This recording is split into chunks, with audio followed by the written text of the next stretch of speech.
Hi, everyone, and welcome back to Pod Save the Youth. I'm your host, David Seaton. And I'm your co-host, Delnaz. And today we're joined by a fantastic guest. Cameron, do you want to give a brief introduction to yourself and your work? Yeah, it's good to be here. Thanks, y'all. My name is Cameron Connor. I'm a visiting fellow at Tufts University currently in their Tisch College of Civic Life. I most recently have worked as an organizer with the Industrial Areas Foundation, the IAF, which is the oldest and largest network of community organizers in the country and in the world. And I'm at Tufts specifically looking at work that I've done recently, working with folks in Spain, England, South Africa, the Philippines, and Peru, organizers in all of those countries to see what are the tools and techniques and the strategies and the stories that we can bring back to the United States in this moment of change as we try to adapt. Yeah, we're so happy to have you here today. When we talk about civic pathways that young people see as ways to get involved in civic work, we often think about law and politics as the only pathways, but that's not true. You have made a career for yourself in direct community organizing, but I'm wondering, how did you, as a young person, find that pathway to be appealing, and what spoke to you? Excellent question. And by happenstance, unfortunately, which is one of the reasons I was excited to come on here to talk more about this work because it's incredibly important. And I can't imagine why every young person in the world would want to do something like this. Um, but I grew up in a town in Eastern Washington um, that really struggled during the '08 recession. Struggled before that. It was a farming community, and not only did people lose their homes and lose their jobs, um, but they lost their farms and their livelihoods as well. And so, in that process, we saw our community just completely cut out at the knees. And so, as I was growing up, as I was a teenager, and all this anger, and the one solution that seemed to exist um, that everybody relied on was charity, right? And we didn't want charity. We worked really hard. We wanted that hard work to pay off for our families, for us as individuals. Um, and so that's where that question started, right? Of why is it that we fall apart so easily? And how do we actually come together to have a say in the way that our lives unfold? Um, I ended up actually in pursuit of just trying to figure out how do you alleviate that pain. Ended up briefly in a career of international disaster relief and humanitarian aid, working in Nepal after the 2015 earthquake, and then in Greece during the Syrian refugee crisis as folks were trying to come up into Central Europe. And it was really interesting work, and I learned a lot from it. But it was still the same question of just a tiny band-aid on this huge wound, and ultimately having to reconcile with the fact there was a lot of other people who looked like me already trying to tell everybody else what to do, right? And that it wasn't actually getting to the needs of my community, right? And the reasons and the stories that I was there to begin with. So I went back to school to try and figure out what does it actually look like, right? Again, for people to have a say in their lives. And I began looking at this idea of the commons and the ideas of organizing. And one day, and I began doing a lot of kind of activism. But one day there was a lead organizer from Washington that took me out for a walk, and she told me these stories of people in Texas taking on the oil and gas corporations, this tax break that was giving them $1 billion every year out of the school budgets. People paying taxes that should go to schools that were instead going to incentivize oil and gas companies. And everyday people across the state of Texas were taking them on, and they were winning. And I remember thinking, I want to learn how to do that because I was sick of losing at that point. Right? And I had never heard of anybody being able to organize effectively enough to have a seat at that kind of table. And that's where the journey started. Well, that story is incredibly powerful, and I know many of our listeners are pretty sick of losing as well. But to the theme of alleviating people's pain, I think that a lot of the time that pain comes from a disconnection between the political and legal system and actual people's lives on the ground who are struggling. Like thinking broadly, I think this disconnection, I believe, has contributed greatly to like a lack of trust that we see Mm-hmm. between working communities and things like the courts, things like Congress. And I also think that this Mm-hmm. pattern is also working in reverse, right? If working people aren't seeing themselves and their interests reflected in government, government officials are not doing the work to reinvest in communities, go into working class communities, and actually ask people what are the things that are causing you that pain in the first place. So, is there, I guess, a way that you would recommend that this gap be bridged? Oh, that is a big question to try and answer, but you're exactly right. First of all, David, right? I mean, when we think of like how do we how do we solve some of these issues?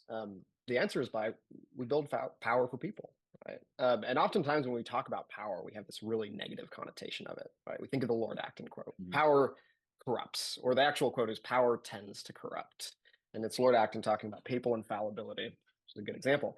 But the opposite's also true, right? Powerlessness corrupts, and that was where the pain came from for my family and my community, was just the sense that there is nothing we can do, right? We are doing everything humanly possible and still we're falling behind.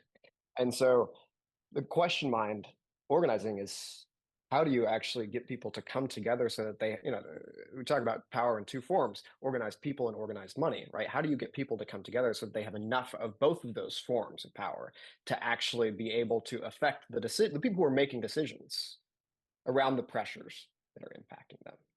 Right? So how do we collectively represent our interests? And the challenge is that corporations are really good at doing that, right? That's what a chamber of commerce is. In Dallas, there was an organization called the Dallas Citizens Council, which was the CEOs of all the major corporations in the uh, Dallas Metroplex coming together. And for decades, they essentially chose who the mayor was, right?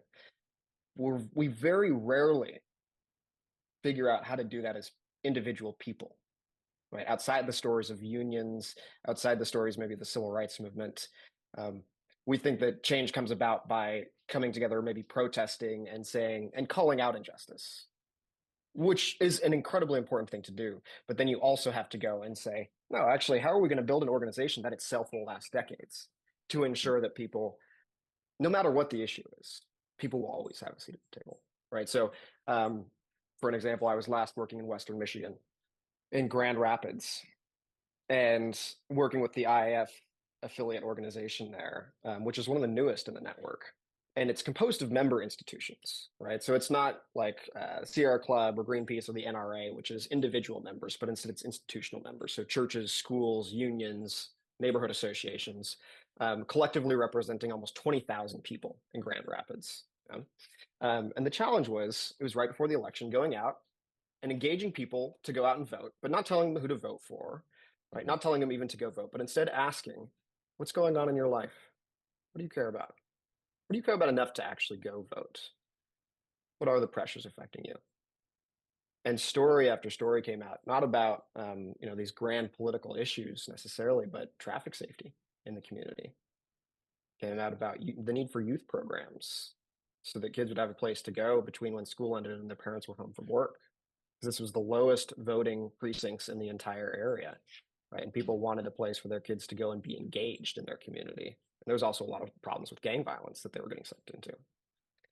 So, and the third was affordable housing, right? And then the question that folks were trained to ask is not to say like, oh, we're going to go take care of that for you, but what do you want to do about that? Because there's 20 other people on the street who have the same story, who are concerned about the same things. And most of the time, when you tell people that, they say, I had no idea. I thought it was just me that was concerned about it. Right? And we said, well, what if you came together? We came together at the church next door and shared some of these stories. Right? And so we brought together a group of those neighbors as well as the folks from the institutions around the area and just shared stories. And one by one, people said, oh my God, I'm not alone. I'm not alone. And then you ask, well, what do you want to do with this? Right? You're not alone anymore. You have a little bit of power. Do you have enough power to do anything? They say, what? Maybe not, but in reality, no. Nobody's going to listen to the third ward in Grand Rapids. Right? Historically underinvested. So then how do you go out and how do you build a broader coalition around that? And so they went out and they did relational meetings with other people in the neighborhood. They did relational meetings with people at other churches and institutions across the city until by the time the election came, just a few weeks before, they had all of the candidates essentially that were running for local office up on stage in front of almost 400 members of the community, and some of those key neighborhood leaders were asking their elected officials or the candidates who are running to represent them, will you commit to working with us to raise affordable childcare by X amount in the state budget? So state legislators there, will you commit to addressing X and Y specific traffic issue on these specific streets when you're elected?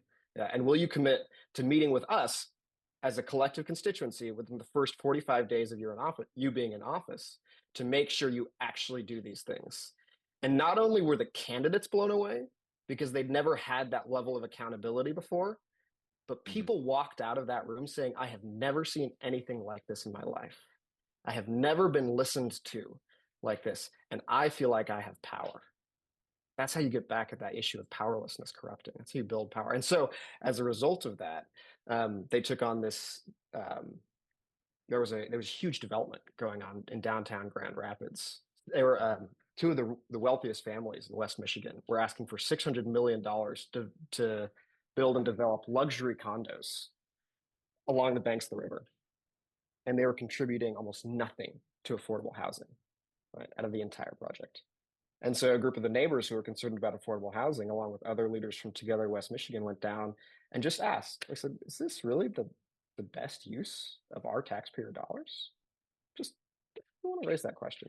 And it ultimately led up to this massive campaign of hundreds of people going down to City Hall, packing out the city council chambers, hosting press conferences with all of the major media outlets from Grand Rapids representing and covering this issue.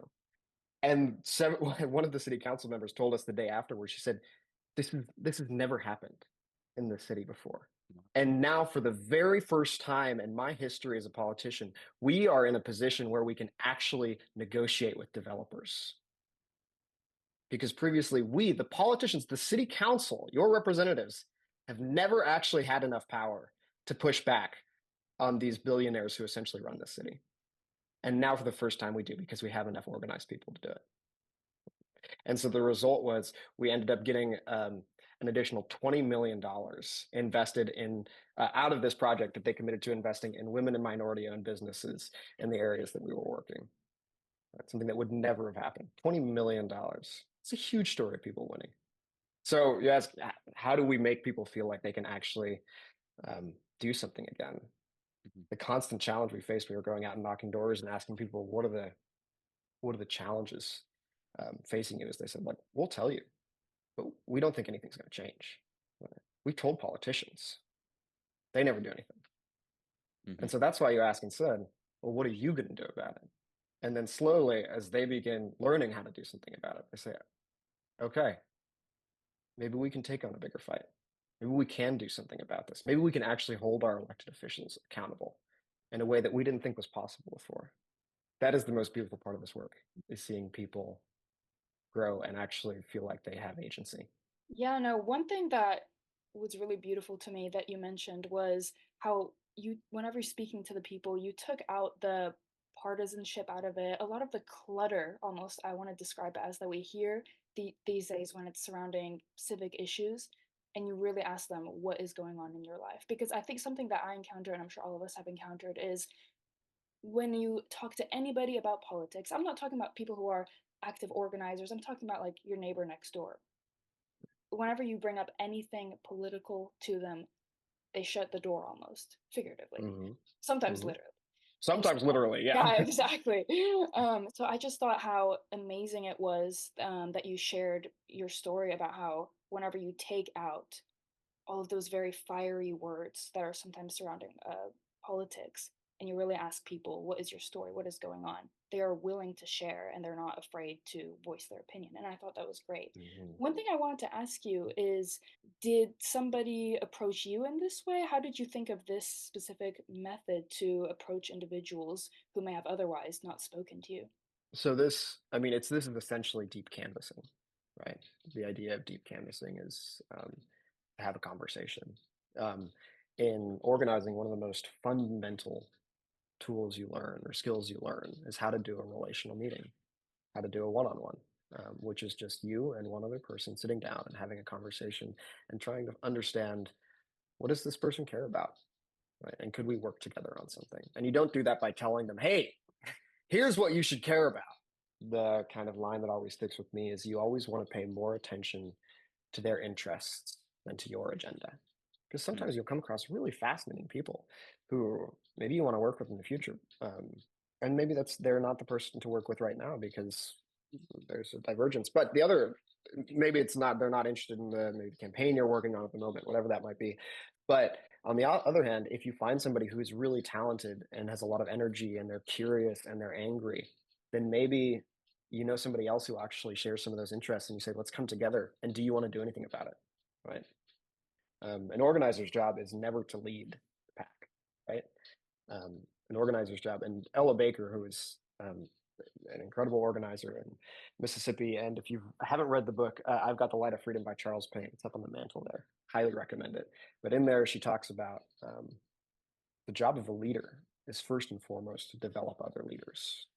Right? mhm. And whether a community wins a particular tactical objective at the end of the day doesn't really matter. What matters is whether or not you've developed a culture and an organization that feels like they belong at the table and will continue to fight to be there. Right? Because if Yeah. there's one thing that I learned from working internationally and with organizers, it's there's always going to be another fight.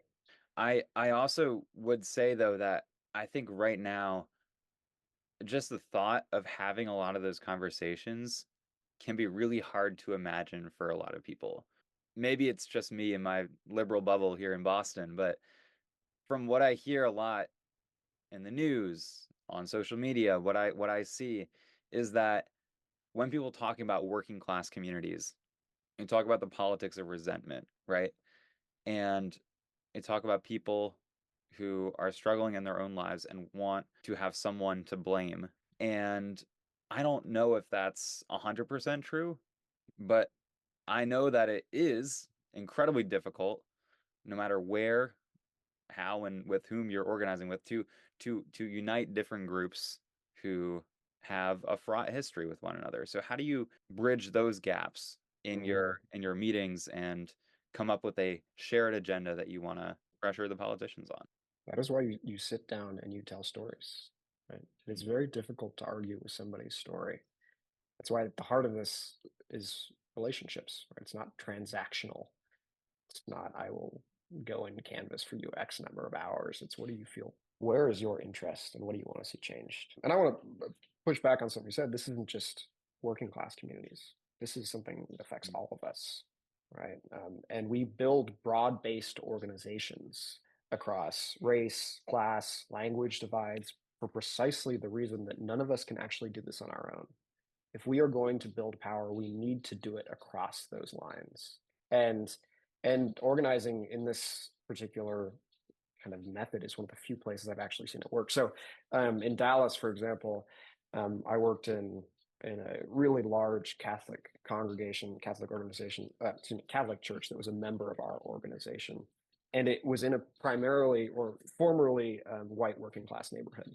It was becoming increasingly their membership was becoming increasingly Spanish speaking as the Yep. years wore on, and their pastor, who was a remarkable man, we were meeting one day in a one-on-one and he said, I have no idea what to do with this congregation because it's tearing itself apart, right? The resentment, the anger, the isolation, they're siloed as well. Um, and I don't know how long we can go on like this. And so I asked him, I said, Father, what do you think it would take to bring people together to have some conversations and figure out what's going on? Right. I said, I think we could do that. So what we ended up doing was we brought together almost all the ministry leaders and trained them in how to do what are called house meetings, small group conversations, right, where people share stories. And then all 40 of those leaders would come up at the end of every mass, and Father Sal would give them a blessing, and he would say, these leaders are going to go out into the pews, and we're going to do something radical in the Catholic Church. We're going to talk to each other. And there's a very simple question that they were talking about, which is, again, what are the pressures affecting your family? Share a story. Yeah, you have a minute. And it turned out there were three main things, right? Across all those hundreds of people participated in this process. Yeah. But across both communities, all languages, right? Ages, and socioeconomic brackets, people were concerned about mental health. People were concerned about economic health for their families, and people were really concerned about safety in the neighborhood. Because this is, again, a neighborhood where there was a lot of gang violence. There were literally bullet holes going through the church. There were people who had been robbed on their way back from ministry at night. And so then the job of some of those ministry leaders in these conversations was to identify people who had some energy to do something about it. And there was a follow-up meeting. They said, if you want to do something based on these stories, if you want to take action on these issues, come to a meeting in another week. And at that meeting, it was fascinating. It was almost equally Spanish speakers and English speakers. And again, people shared their stories of, a father having his 4-year-old daughter's birthday party and somebody pulling up outside and emptying an entire clip into the air and peeling out, right? And his daughter's now terrified to go outside. They never go outside the house anymore, right? Or people getting their homes smashed into on the weekends because people were drag racing up and down the streets. And suddenly there was this dawning realization that, oh, this affects all of us, and we can't do anything about this on our own. And so then the question was, why? Why is this happening in our community? Why is this? And it turned out one of the reasons was because so that group of leaders then came together and decided to meet with the police commanders and say, why is this happening? Why aren't these issues being taken care of? And I said part of the reason was because they weren't getting any calls. Nobody was reporting these issues. I figured out that was because, in part, some of the folks in the Spanish-speaking community were afraid to report the crimes to the police. And so then that became a community issue, right? How do we make people feel comfortable engaging with the police? And the organization I was working with, the broad-based organization, had a few years before that developed what were called the parish IDs, which is an alternative form of identification that were issued through the church that the police chiefs of Dallas, Carrollton, Farmers Branch, Irving, and a number of other cities and municipalities in the area had committed to recognize as a form of identification. They would not request any other identification because all the police said they needed to know is that this person is who they say they are. And so the community came together and said, we want to make this a priority for our church to issue these IDs to anybody who wants them. And so in front of, again, a huge assembly in front of the entire congregation, almost 600 people, the Dallas police chief came again to that church and said, we will commit to recognize this. And they signed up, I forget how many, hundreds, I think over 1,000 people, maybe, for the IDs in that particular parish, right? And that action in front of the church with the chief of police was co-chaired by a leader in the Spanish-speaking community and a leader in the English-speaking community, saying, we realize we cannot deal with these issues on our own. We need to come together as one community and address them, right? Now, did that solve all of the problems? No. But it also, I think, for the first time in the church's history, meant that there was equal representation on the parish council between the two communities, on the finance council. So there was power in those decision-making processes as well. And it's led to some incredible work that's been done around mental health in the community by leaders from both kind of segments, shared masses, all sorts of really incredible transformation. But it started by asking, what's going on? What are the shared issues that we cannot solve on our own? And people telling those stories. I'm just wondering, I understand like these issues are very community specific.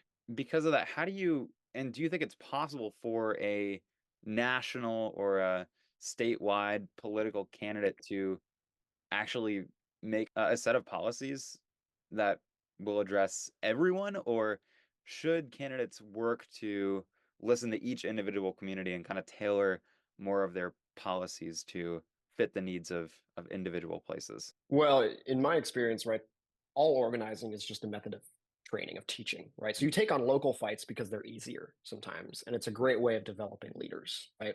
But there's some excellent examples. Actually, I mean, there's excellent examples in the Philippines of local organizations working as a network to come together and revolutionize housing policy for urban slums, for slum dwellers, excuse me, and what they call the urban poor movement, passing just landmark legislation that said no eviction without relocation. Because prior to that, the government could evict people and they would have no homes, right? They worked with politicians, put pressure on politicians to actually rewrite the law and said the government was mandated to provide housing for people if they evicted them. Right. There's some really remarkable work around indigenous rights that they did as well in Mindanao through organizing, some logging national policy as well. There's just incredible examples of that in the Philippines, but maybe the best example is out of South Africa. The network that ultimately built the strength to overthrow the apartheid state in 1994 that Nelson Mandela drew on was built on thousands of local civic associations, of churches, Archbishop Desmond Tutu's United World Council of Churches, right? All of these different groups coming together to form what they called the UDF, the United Democratic Front. That's the only way that really change has actually successfully been made in large scale over history. I mean, you look at the foundation of the civil rights movement, and leaders like John L. Lewis, Medgar Evers, Ella Baker, all of them came out of what were called citizenship schools, which were run by teachers giving people, first of all, it was based around how do you improve literacy, right? So they created a school that on the very base level taught literacy programs, but at the same time then taught organizing, right? And taught organizing through local issues. How do you get your street paved? How do you get lights in your community? A lot of the same things that civic associations were doing in South Africa, both before apartheid fell and afterwards, right? Really basic things that affected people's everyday lives, kitchen table issues that then came together in a larger movement. We're able to create regional and then national change, right? So it's where do you develop leaders in every single part of that process? How do you develop a citizenry that is actually capable of holding their politicians accountable and has the skills to negotiate, to compromise, to have dialogue, which we seem to be sorely lacking right now in our country? How do you develop the skills of citizenship? You do it by testing it out, by doing it, not by necessarily just reading about it. You need both. You need to go out and figure this out through trial and error. Yeah, I'm wondering as a follow-up, like how do you think that we in public schools or at universities or whatever level of education can integrate these lessons in citizenship into the actual curriculum? There's some great work being done by Professor Scott Myers-Lipton over at UC San Diego, I believe, who's developed an entire curriculum around this. Several really incredible organizers have come out of that system. There's some really great work that's been done by Harry Boyd, formerly at the University of Minnesota, now at Augsburg University. Actually, in England too, Citizens UK, our affiliate network, the IF's affiliate network in the United Kingdom, has been remarkably successful in working with universities to do organizing, right, in a way that they haven't really been successful in the United States. We haven't been successful in the United States, but I mean, Newman University up in Birmingham did this kind of listening campaign as part of their classes, but also part of their institution. So the entire institution was engaged in a listening campaign to figure out what's going on, what's affecting folks in this community. And they brought in folks and neighbors and members from mosques and synagogues nearby as well. And it turned out that there was this huge problem with youth mental health and they asked why. And they realized there was a coverage gap for 16 and 17-year-olds in a lot of the mental health facilities across Birmingham. And so Newman University worked with the rest of the broad-based organization and the different member institutions across the city and public health experts and officials to close that gap, which ultimately provided an additional coverage for 4,000 young people across the city of Birmingham. So how do you do it? I mean, you go out and practice, right? You build relationships with people in the community and say, what can we act on together? Active organizing is figuring out who do you want to have your back in these issues, and how do you have a common self-interest and a common shared story. So you search for those commonalities and say, okay, I think this is something we can act on together. I think that too often we are in our own bubbles, and we're taught that the only people with answers to political questions are the people who've written articles about it. And you look at a successful candidate, just because this is a political podcast. I'm bringing in the political lens here. You look at someone like Marie Gluesenkamp Perez up in Washington. She is a car mechanic, went into her community and started hearing from her constituents in what was formerly a deeply Republican district, what they were concerned about. And right to work was a massive issue that the Democratic Party was not telling her to talk about. But she found that out from her constituents, and she flipped a very Republican district in rural Washington blue because she was responding to the people's concerns. So I think that's how all that you were talking about extends to politics. No, you're absolutely right. That is how I've seen a lot of successful politicians actually win races recently, is by going in and doing this kind of initial organizing. Now, there's a really difficult and uh, challenging flip side to that people need to pay attention to, is that when that person gets elected to office, who's done this really good stuff, if they've been the one going out and talking to people and listening to people, then there's no concrete constituency that's Mm. been built who can actually hold that elected official Yeah, accountable, yeah. right? And that's the challenge we often see. And more than anything, there's no constituency present that's actually in the room when these decisions are being made to say, oh, we know how hard that actually is to make those decisions. Hmm. So instead, when the politician comes back and says, oh, we didn't get everything we asked for, or there were other parties at the table, maybe corporate interests who lobbied too hard, instead of people saying, oh, it's another politician who's lied to us, they just came to get our vote and listen to us, they say, yeah, we were there, we were part of the process. We need to organize better. We need to build more power so that the next time we have the largest voice in the room. Right? So it's not enough to have good elected officials. You need organized people there in the room to make sure people are held accountable, right? Because if we're not in the room, somebody else is going to be. And you can't blame elected officials for listening to the people in the room. I once went to we were working on housing issues in Dallas, and we met with the associate city manager in charge of this. And he said, and we were working in West Dallas, Bachman Lake area, again, primarily Spanish speaking, in these apartments that were falling apart, right? Rats in the walls, holes in the floor, raw sewage leaking out of the foundations, and families were organizing to say, this is against the law. What's going on? And we met with associate city manager, and he said, where have you been? Because the apartment owners meet with me every other month. And this is the first time I've actually heard from the people who live there. This associate city manager was everything you could ask for. Right? He's progressive, he had good ideas, he was willing to talk to people, but unless we get in the room, it doesn't matter if we elect good elected officials or good politicians at all. We need to be there to represent our own interests, just like everybody else's. I wanted to go back to the one-on-one organizing and connecting that you mentioned. That was really inspiring to me what you said. One thing I wanted to ask you was, in this age of digital organizing that many people, especially young people, are doing, me personally, as I mentioned, I'm currently in London, but I'm working with organizations in Oklahoma and all over the Mm, place. I personally think that nothing can fully replace in-person one-on-one yeah. contact. I truly don't. However, what can somebody who wants to organize communities digitally, because that is a great way to do it, Mm-hmm. how can someone go about that while making it still authentic and not seem like, a chat bot just kind of sending mass amounts of text messages? Well, can I ask you a question? Why do you think that kind of digital organizing will never fully replace the in-person kind? I'm not a psychologist, so I can't explain it in too much detail, but Oh, to that's me, okay. to It's me, when I fine. do meet with somebody in person and we talk about the difficult issues, I see their facial expressions, I see how they react right then and there. And also, it's much easier to, as we said before, figuratively shut the door on someone who's just sending you a message or posting something on social Mhm. media. When you see the person asking you the question as a citizen of a certain community, it's much more inspiring to want to have that conversation rather than getting a notification on your phone and dismissing it just like that.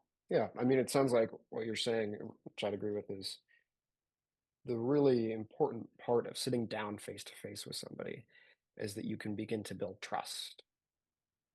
I mean, I forget who it was that said, social change can only be built at the speed of trust, and trust is based on relationships, right? And relationships require vulnerability. And that's where it all starts, right? Us sharing our stories. Again, because it's really easy to argue with policy positions or particular XYZ factor, but it's very difficult to sit down and say your story, like the fact your family was evicted, that's actually not a big problem. So that's what it's really hard for social media to replicate, is a space, because oftentimes those spaces are one-on-one, right? At least to begin with, or in small groups where we say, here's what's going on, right? Here's my story. And then upon hearing somebody else's saying, "Oh my God, I had no idea. I thought I was alone." But if there's a couple of us, there's a few of us, maybe we can actually do something. Because chances are we're not the only ones. So you have to find a way of building that trust, in my experience. Um, yeah, I mean, every place I've been around the world where organizing has been effectively done, it always starts with relationships. Now, like as we're doing right now, you can build relationships over Zoom. Yeah, it's not as fun, not as effective, but you can do that. Then the question is, what does social media do? Like that's what being in person does really, really well. That can't really be replicated. What does social media do? That is a tool on its own that other things can't do as well. So, Delnaz, in the work that you do, what does social media do really well on its own? Well, I suppose one thing that social media does really well is I'm able to get information and ideas across to people who I'm not in the physical presence of. Hmm. And that can sometimes be, you know, the difference between whether or not someone is even aware of an issue. So there's pros and cons. I agree with that. You can't replace the one-on-one conversations you have with someone, but you also, I suppose we can be optimistic if we want and think Hmm. about the reach we can have with social media. I don't think we can come up with a perfect response of fully replicating what we do in person on social media. I suppose we can try our best to be authentic and, for example, if I am running an organization's social media, I suppose Hmm. what I could do instead of just creating flashy graphics is to, create videos maybe of people who are in the community, ask people to share their stories. And that way, similar to this Zoom we're having, people can see the face of the person, hear their voice. It's more than just colors and text. So there are things we could do Hmm. to get better. Yeah, there are things you could. The relational part's the hard part that you can't replicate, right? But you look at even Democracy in America, Alexis de Tocqueville, right? There's a really important piece in what he writes, talking about why American democracy works as well as it did back then, or was so unique in the world at the time, where he says newspapers are incredibly important because they connect people with similar ideas across huge distances that could never otherwise build those kind of relationships. That is what social media can do really well. Again, it instills that fact that we're not alone. It can help people develop ideas, right? It can help people further that base of knowledge so that when they are together and they do act together in some capacity, whether it's virtually or in person, they have this foundation that can be really strong to build on. So if you get the chance, I'd recommend taking a look at that piece in Alexis de Tocqueville, because that is what he credits a lot of really successful association building in the United States with, is the rise of this free press that was so unique in the world at the time, right? The rise of a post office that was unlike anything anywhere else in the world, and the rise of all these independent newspapers, the people who shared issues, shared concerns, could find commonality in. That is what social media can do really well. And you see things like that in the Arab Spring, right? That's what the Arab Spring did really well. It passed ideas, it passed information, um, quick updates about what was going on in different parts of the city and different parts where the protests were happening, where the Revolutionary Guard was at different points. That's what it's really useful for. That's and that's pretty cool that we live in an age where that can happen. Does that answer your question? Absolutely. Yeah. Thank you very much. Well, thank you so much for coming on the podcast, Cameron, and thank you so much for what was really an encouraging discussion, I think, for me and for Delnaz, and I hope for all our listeners. Thanks, everyone. We'll see you next time on Pod Save the Youth.